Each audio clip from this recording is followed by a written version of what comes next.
Welcome to this Zentangle Quickie. My name is Heather Hartwick Gladden. I'm a certified Zentangle teacher. And today we're going to take a look at the Tangle Ivy from Judy Murphy. All right, so today we had, I've mentioned if you followed my escapades, my, my Tangle capades, um, I mentioned at the end I do classes almost twice weekly. A lot of them are free and some are paid. So today was one of the paid classes, and we focused on this tangle. And I'll show you some of the work afterwards. But it was spooky and autumny tangle day.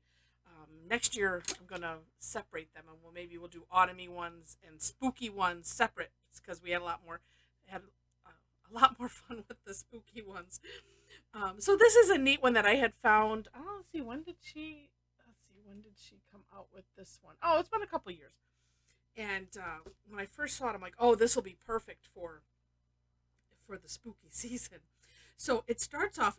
You don't have to do a straight line, just a line. It could be a curved line. I'm going to do a straight line because it's easier. And do take a look at the description section, specifically the for more inspiration link, so you can see Judy's work. And she does do some curved ones and has some fun with decorating and stuff like that, so you want to make sure to take a look at that. All right, now one of the things I did not do, and you can do it however you want. I like to separate this, and I didn't separate this step out in mine because it's one of those, it doesn't necessarily matter, but I like to put these little straight lines out. And you're going to put let's see, how many am I gonna get here? Let's see if I can get one kind of towards the top. So I put the straight lines out first, and then the curved line on top kind of makes a like a capital D shape, and that's just me. You could do it all at once if you want. That's how I did it on the step out. That's how Judy did it. Um, but your ultimate goal is that, and it doesn't matter which way you start and all of that. The next step is we're going to do a curved line coming from the end, the far corner here of this D shape, curved line down to the inside corner of the one opposite to it. So like that, and then like that, and then I like to turn my tile. Same thing on the other side, and then this, taking it to the bottom. All right, then from there, same corner, but we're going to do a curved line to about the center of that dome, like so. Here, you can kind of we'll just put it to the end, like that. This one too, just kind of guesstimate. If this was continuing on, where would that go? And then here, and then this, I'm just going to leave the top one just open. Then we're going to put a big orb in the center of these and fill in around the sides, although this is kind of where the decorating can happen. Judy does have it filled in around the sides, but one of those, if you want to do something else, of course you can.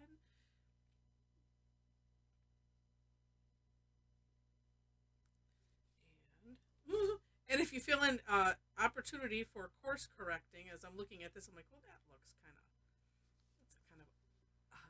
I have a different curve on this side than I do on the other side, so I think I'm going to try to match it and even that out. There we go. That looks a little bit better. Well, little, and then I added a little bump. The beauty of the course correction of using the fill-in for the course correction.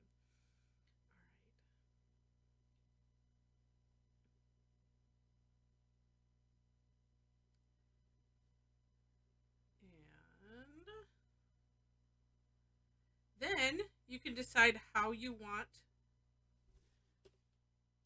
to fill in those sides. If you do, and again, do take a look. I'm gonna do it as kind of as Judy did it on her step out. I kind of because I like it. So I'm just drawing little straight lines, auraing, this, trying to keep them kind of light.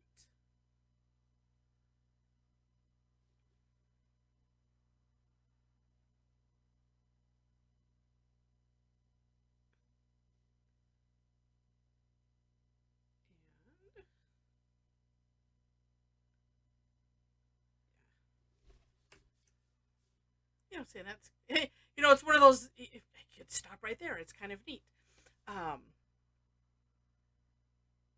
and I'm debating, maybe I will, but now let's do, so in my step out, and I think she did this in hers as well. I kind of like this, although this I took it from the corner, and I auraed this side right here. So I'm going to start in the corner and auraing that side and going back to the corner and kind of continuing out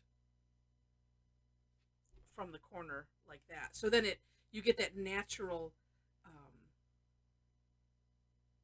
denseness, for lack of a better way to describe it, in that corner. And then I'm turning my tile to make it more comfortable, because that's one thing you want to do, is make sure your hand stays nice and comfortable.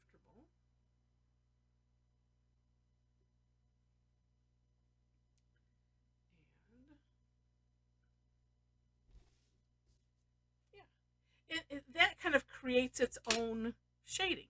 So it's neat. Now, if I wanted to add to that, I'm going to, which of course, oh, but of course we will. I'm going to add graphite to this outer side. I'm just going to do that first. And there we go. Oops. And just bringing it in a little bit. The challenge with this is, as I'm working on a 2-inch by 2-inch bijou tile, and so you have to be careful.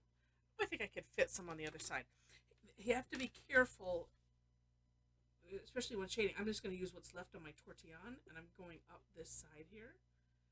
That's why I'm using more of a scooching motion versus little circles.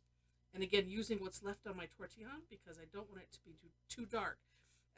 And as I was saying, the challenge with working on something small is you want to have some of the natural tile color there. Like, as you can see, this creates this neat roundness. And you won't get that if you don't have any, if it's all gray. As I call it graphite remorse. And so that makes it look really neat. And I think I'm going to leave the sides. Well, you know what? Take that back. I was going to leave the sides just as they are, but they do kind of tuck in underneath. So that's, one of, well, it's not a Heather's rule.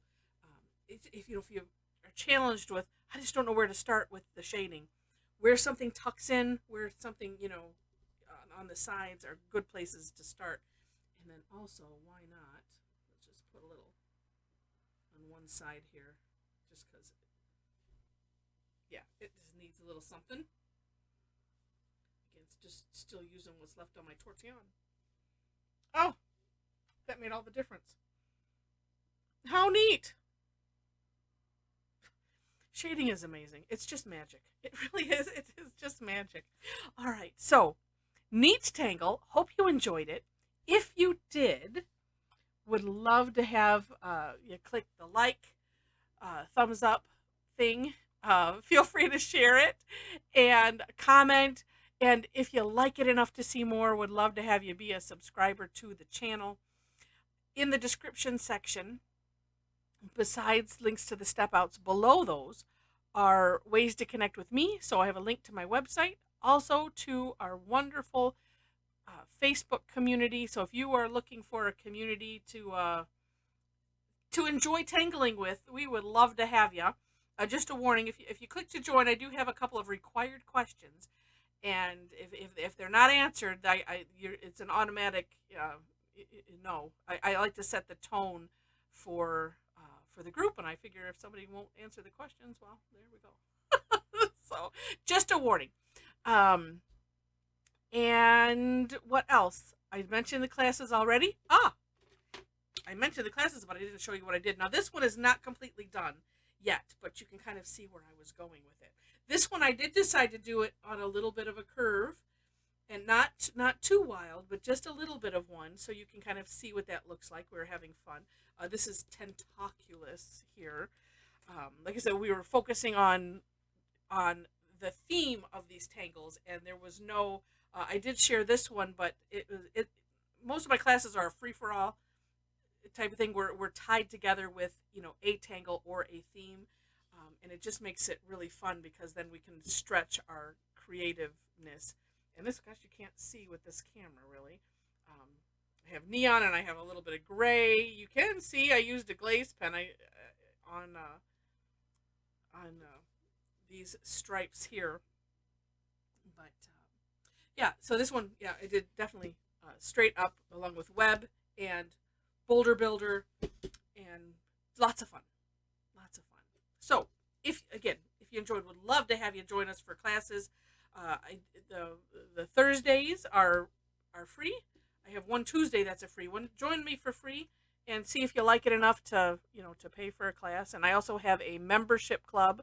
So if you like it enough, and you'll take at least one class, or at least watch a replay, because you have access to all the replays. It's like an all access subscription type of thing. So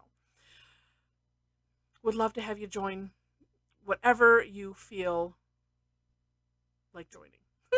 We just like to have more tanglers and have more tangly friends. So with that, thanks so much for watching, and I wish you happy tangling.